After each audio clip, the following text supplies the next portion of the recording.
Hello there, Alan Plum here again with a little more from Shed Engineering.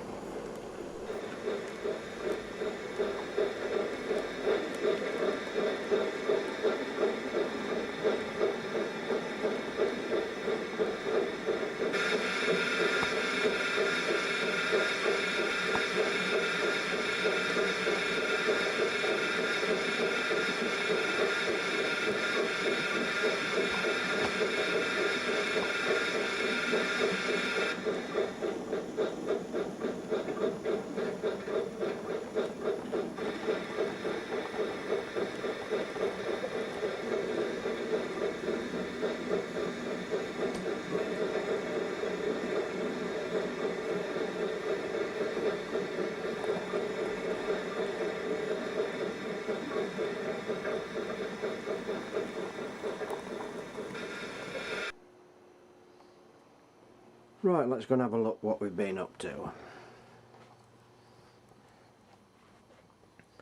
Oh bugger, we've been burgled.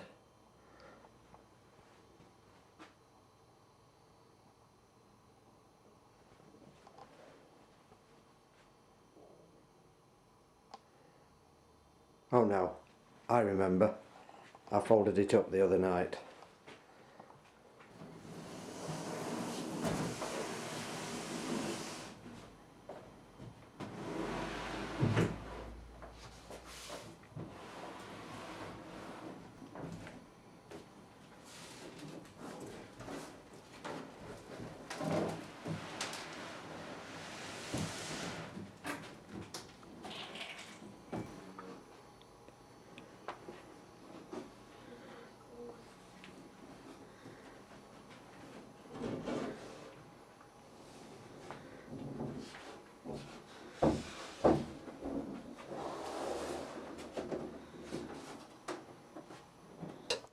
We've just been having a jolly good sort out. I've turned the layout around because before very long I'm hoping to start on the other end of the layout, so that's now up near the bay window to make the best of the daylight. I've moved the chair over to the same side as the settee on the left. That's given us a little bit more room, and so I've simply arranged all my tools and bits and pieces down in the far corner. Right, what progress have we made? Well, we started to rebuild the little bridge, but we soon got interrupted by a bumblebee that had come out of hibernation and could hardly fly. So we revived that with some honey, and that finally went on its way.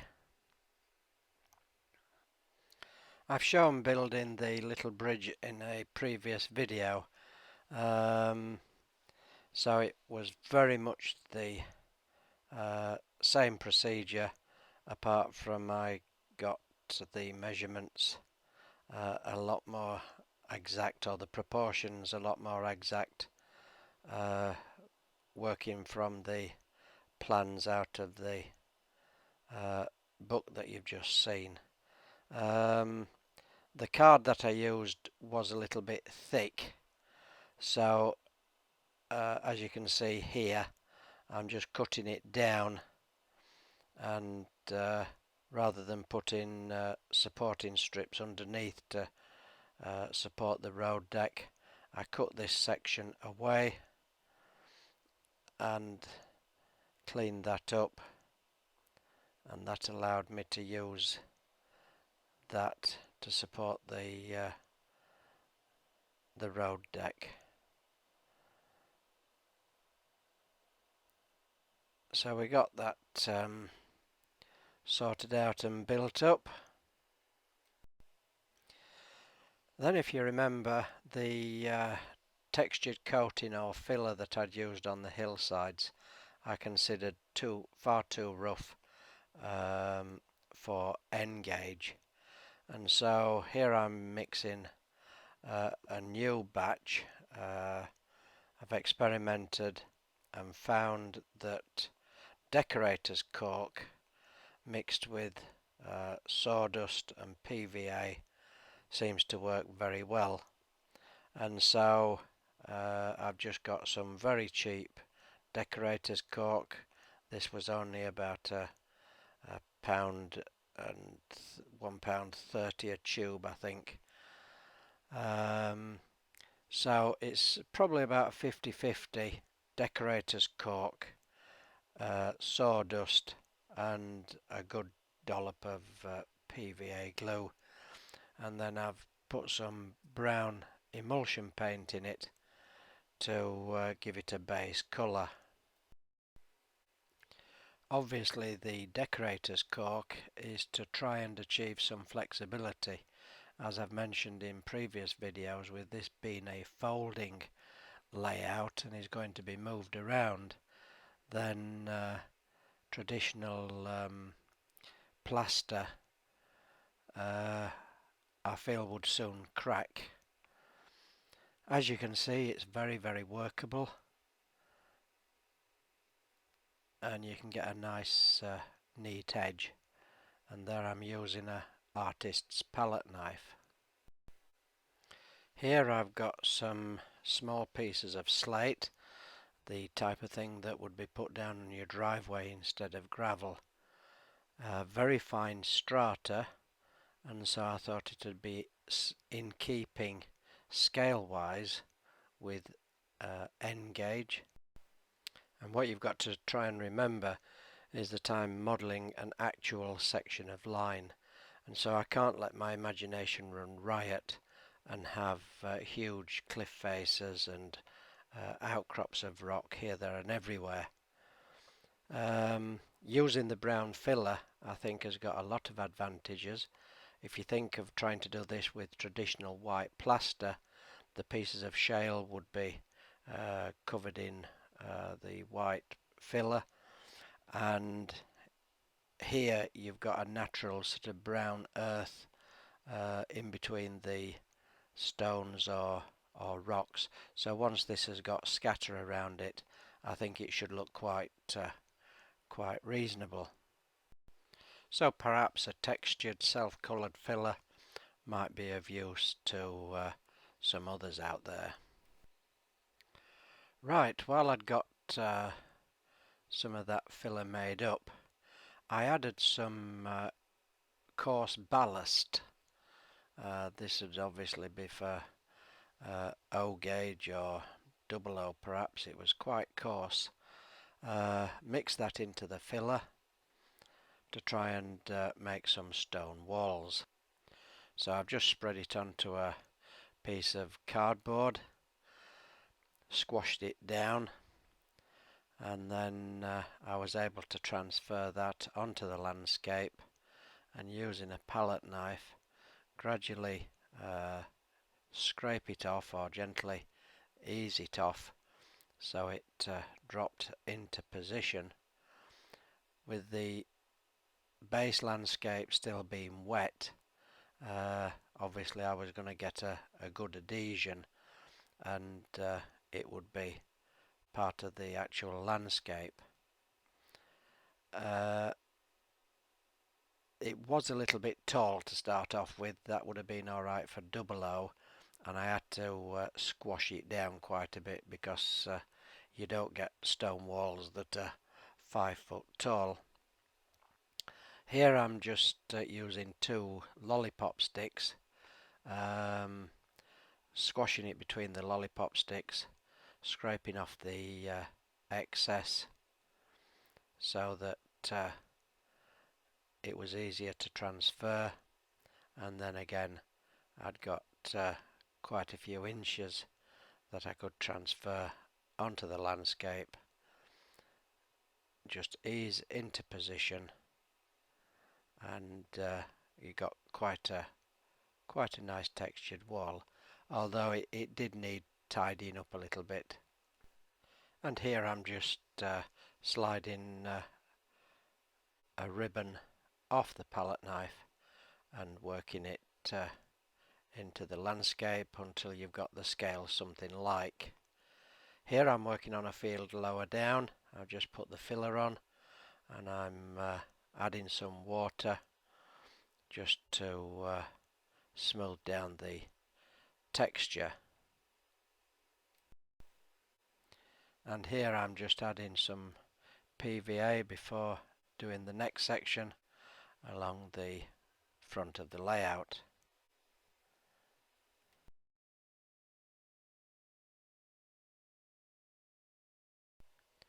Wouldn't it be wonderful if we could all work at that kind of speed? We'd have our layouts done in no time. But what you've seen here in the video, that's taken about 2 hours, so not bad really.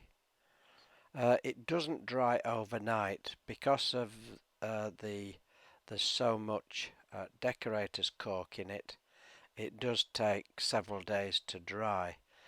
After a couple of days it's got a good skin on it, and so here I'm just squashing down the dry stone wall.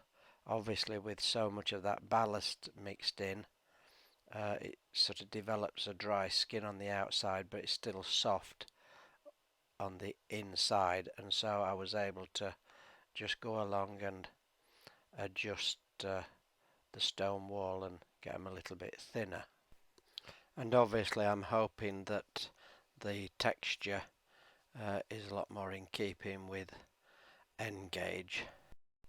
Here I'm just running the palette knife along the lift out section of scenery. I've actually used a piece of silicone baking parchment there to separate the two sections. And here we have a train departing from Overhang Halt to go up Brown Pasture Valley.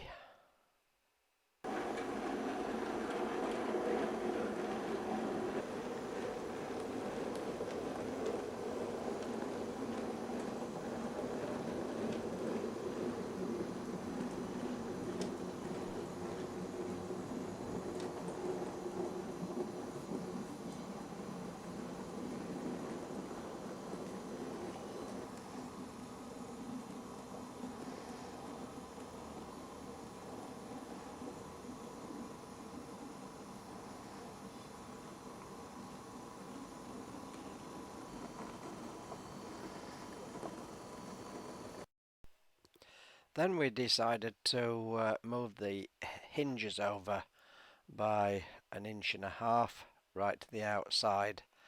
I could really do with some external hinges, but haven't found anything suitable.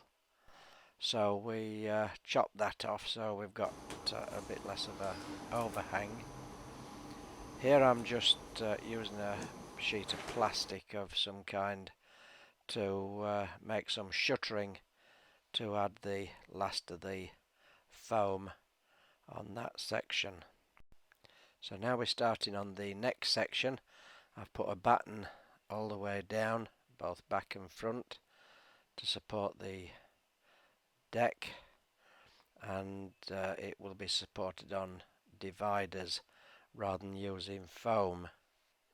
Here I'm cutting some thin battens to attach to the bottom of the dividers, which will then secure them to the bottom of the box. Then just using PVA glue and staples, I'm attaching battens to each one of the dividers.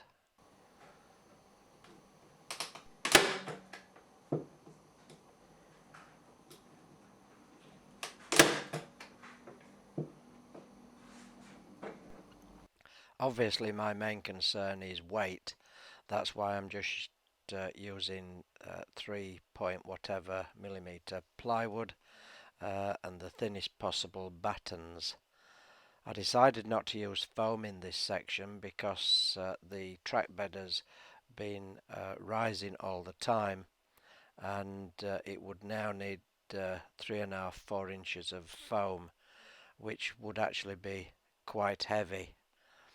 So this is why I've gone for this method of just using dividers or ribs across, and as you can see, to reduce the weight even further, I'm using a hole saw to cut holes out.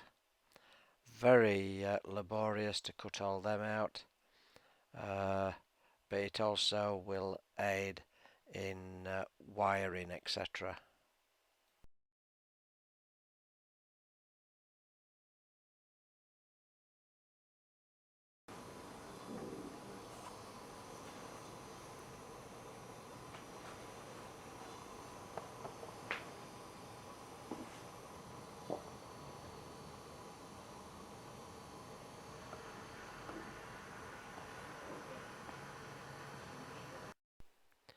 So the dividers or partitions were glued and stapled into position, and then I used a grip fix mastic to reinforce the seams.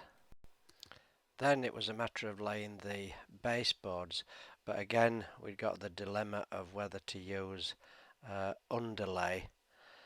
This is going to be even more like a guitar sound box, so I was interested to see whether underlay made a difference, and this is a little experiment that might be of interest.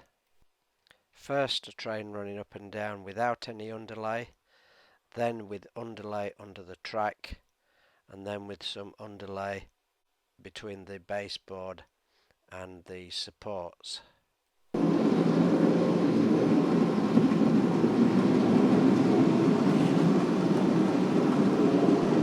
using something called fab foam, which is basically just a neoprene rubber, and I've seen a similar thing sold in my local railway model shop.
It does make a difference, so I decided to put rubber underneath the baseboard, between the baseboard and the supports.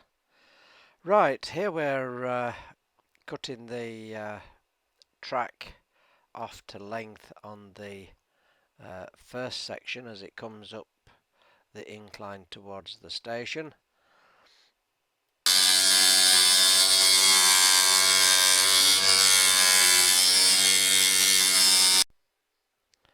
So now we've got the baseboards laid. You can see the strips of neoprene rubber on top of the supports or partitions and down the batten down the edge, and PVA seems to give a really good bond, so a few staples and it seems to be quite a stiff and firm construction. And it was really nice to start laying some track again. At least then you feel as if you're making some progress. I started on the turning circle at the far end, keeping it right over to the back edge. Because I've got black underlay and it's black sleepers, I've actually spray painted the track pins. And if I never see another track pin, then it wouldn't bother me in the least, because I've had an absolute nightmare with them bending. Every one. If I put 20 track pins in, I bet 18 of them bend. So not only have I been drilling through the sleeper, I've been drilling through the plywood as well in places.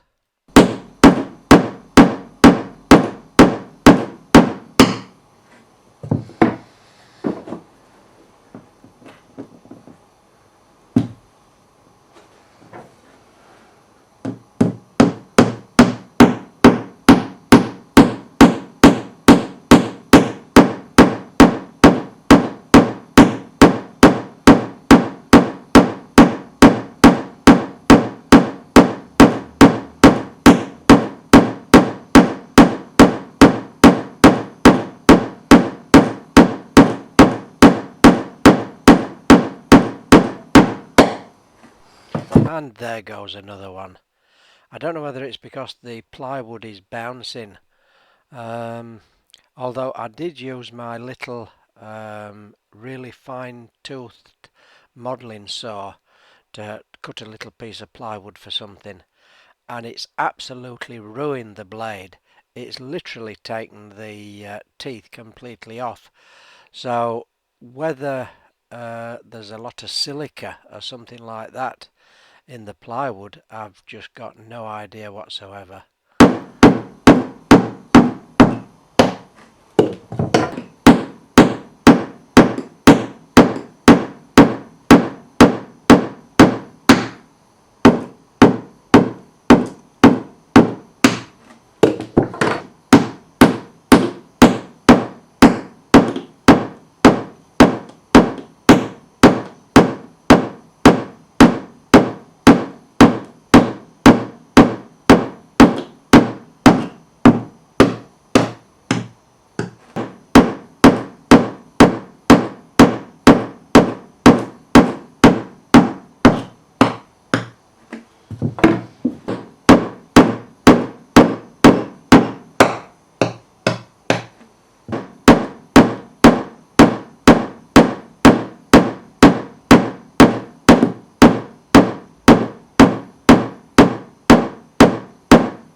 Good fun, this track laying, ever so easy. Is there any wonder I haven't made much progress in this last few weeks?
And that's in a pre-drilled hole, for goodness sake!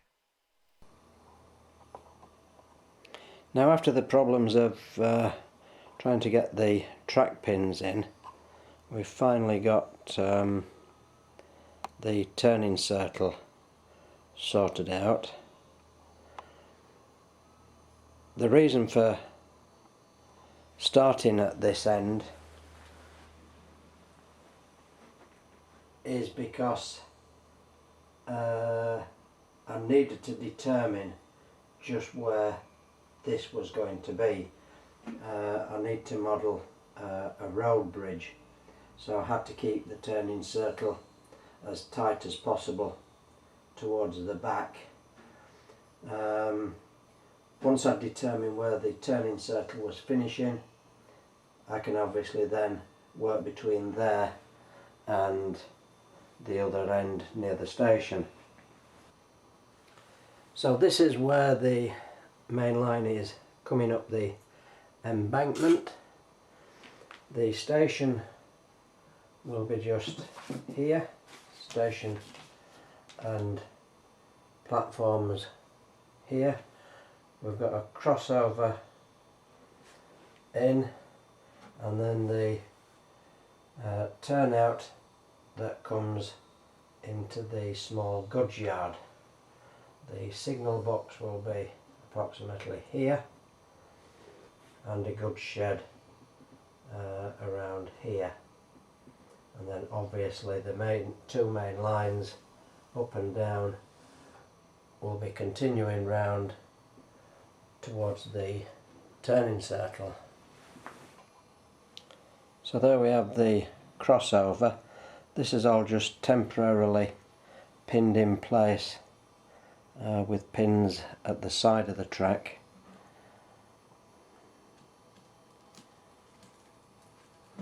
Then we've got the turnout to come into the sidings or goods shed. Another couple of sidings that will come up towards the camera,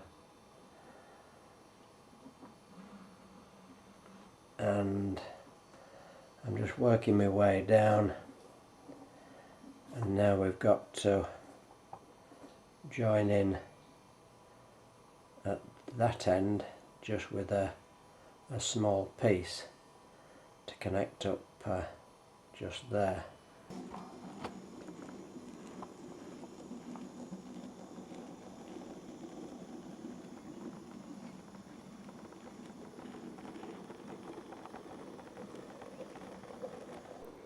So we're gradually making progress despite the bendy track pins, and in the next video we see the little Ginty tank take its first stuttering wheel turns up past the goods yard. All the sidings get laid and wired, the fiddle yard starts to take shape, and we do our first full circuit of the layout. I hope you found something of interest. Many thanks to all the new subscribers, that's much appreciated, and many thanks for watching.